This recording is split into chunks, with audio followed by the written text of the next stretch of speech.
वो इस देश का नागरिक है, और नागरिक होने का मतलब होता है कि राजा का बेटा राजा नहीं बनेगा। मल्लिकार्जुन खड़गे के सिपाही हैं। हमको गर्व से यह बात कहना चाहिए कि हम राहुल गांधी के सिपाही हैं।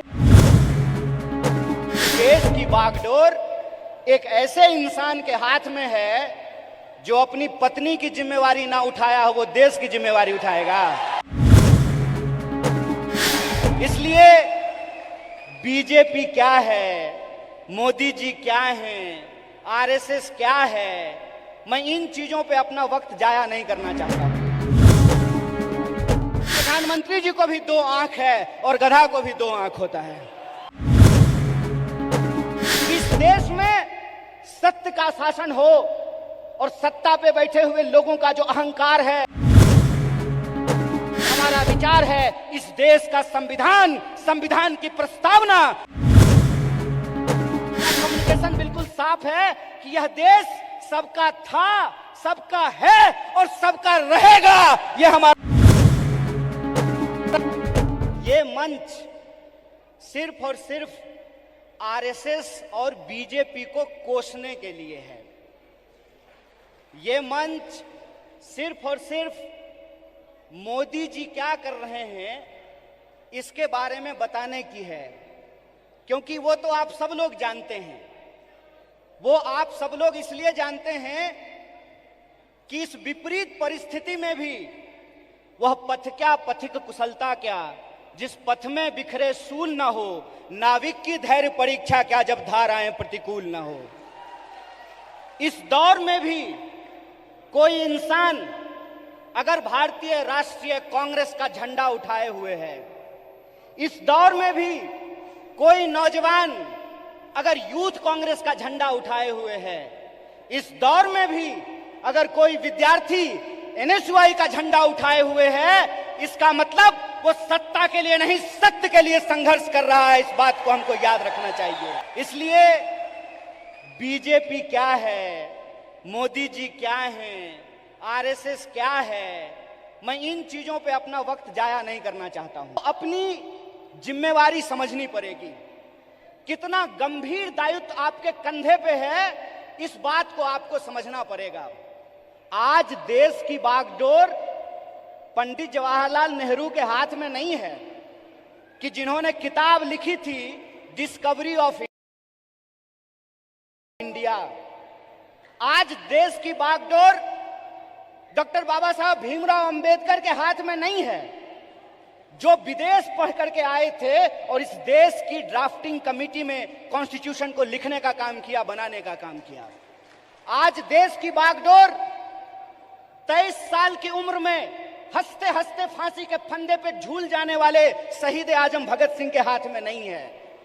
आज देश की बागडोर एक ऐसे इंसान के हाथ में है जो अपनी पत्नी की जिम्मेवारी ना उठाया हो, वो देश की जिम्मेवारी उठाएगा। बताइए, आज देश की बागडोर एक ऐसे हाथ में है जो कहता है कि पीएफआई के नाम में भी इंडिया है। मतलब कुत्ता को भी 4 पैर होता है, गधा को भी 4 पैर होता है, इसलिए सारे गधे कुत्ते हैं। अगर ये रीजनिंग मैं लगाऊं, जो रीजनिंग इस देश के प्रधानमंत्री ने लगाया है, तो मैं ये कह सकता हूं ना कि प्रधानमंत्री जी को भी 2 आंख है और गधा को भी 2 आंख होता है।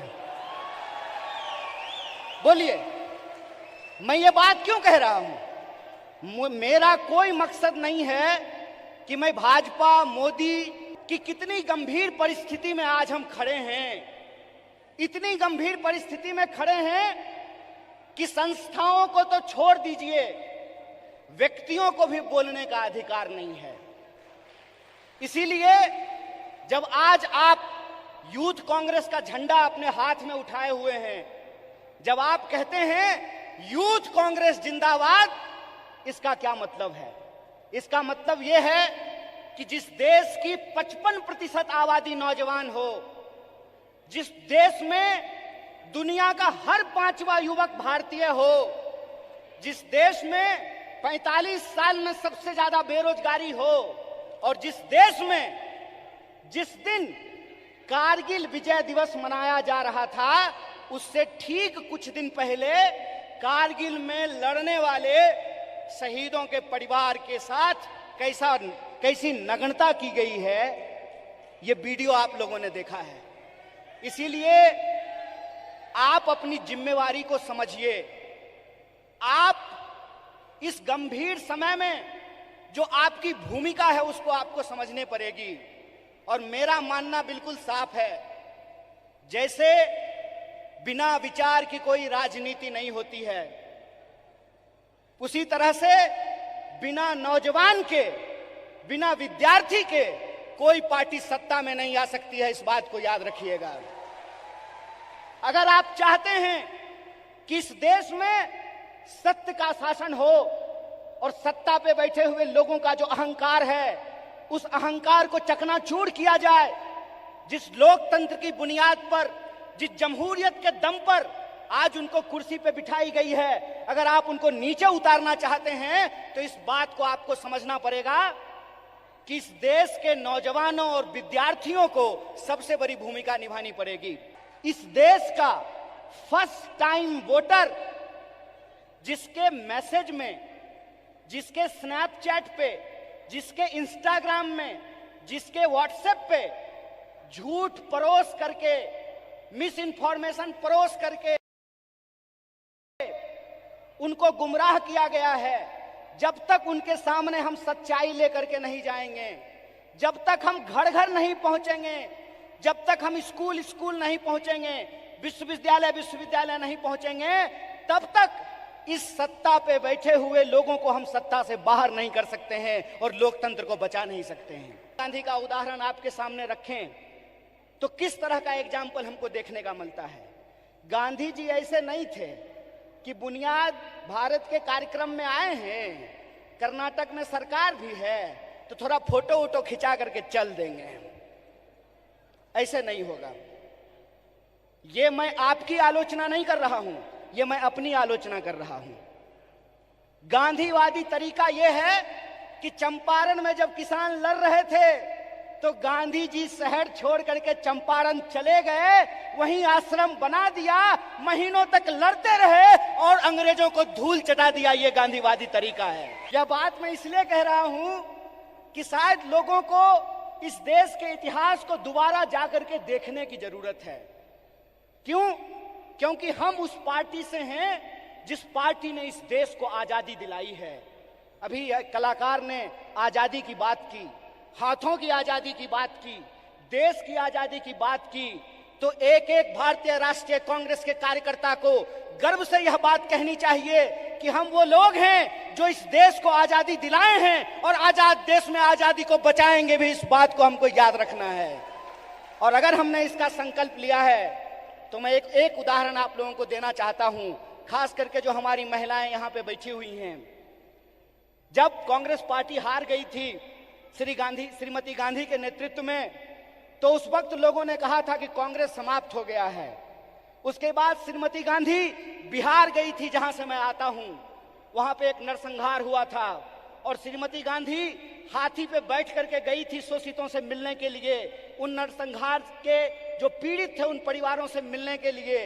और उनके साथ हाथी पे बैठी हुई एक महिला थी, जिस महिला का नाम प्रतिभा देवी सिंह पाटिल है, जो इस देश की पहली महिला राष्ट्रपति बनी थी।